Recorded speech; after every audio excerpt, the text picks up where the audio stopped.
Yes, ma'am. My name is Tabitha Peters. I'm from the University of North Carolina at Greensboro, and I'm originally from Hickory, North Carolina. Oh, very good. And I see that your patron group is AAUW of North Carolina, so you want to give them a little recognition and let them know that you're grateful to be here. Yes, thank you guys so much for allowing me to be able to have this opportunity. I would not be able to have it without you guys. As you know, being an undergrad student, any student, funds are definitely limited, so thank you so much. And why don't you tell us what you're studying and why you selected that major? Right now I am both a history and a women and gender studies major, and I plan on going on to get my licensure in middle school education.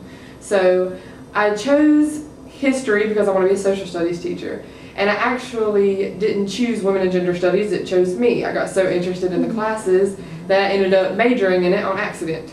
So I really enjoy it, just learning about the different ways that women and gender play out in roles across the United States and across the world in general. Oh, very good. So what do you believe are the most challenging obstacles facing women today, and especially in the vocation that you're going into?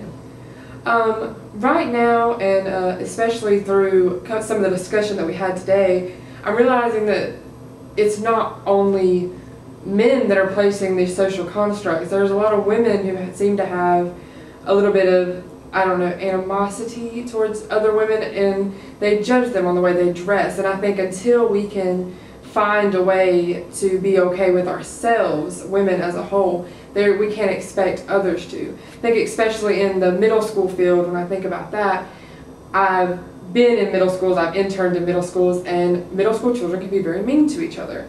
And I think that the girls are a lot of times meaner than the boys, just because of the way that they look or the way that they dress or what they have. And I think it's going to be very interesting for me throughout my studies and throughout being a teacher to try and lead these girls to realize that it's not all about material things, but what's inside. That's great. So, and how do you demonstrate leadership in your community and on your campus? Right now I'm with a few organizations. I'm working with an organization called Samaritan's Feet, and I'm trying to do one actually in Greensboro and on campus. It's where we bring in and provide shoes for children, adults, people of all ages who need them. And I've noticed in Greensboro especially, and I'm sure much more in bigger cities, but there is a large homeless population. There's a large population of children, again, from working in middle schools that have holes in their shoes. And so it's an organization that's very dear to me.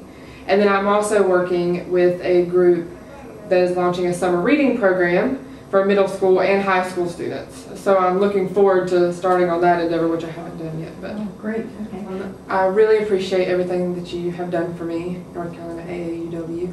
I plan on looking more into you because before this conference I hadn't heard of you or Nick Whistle at all.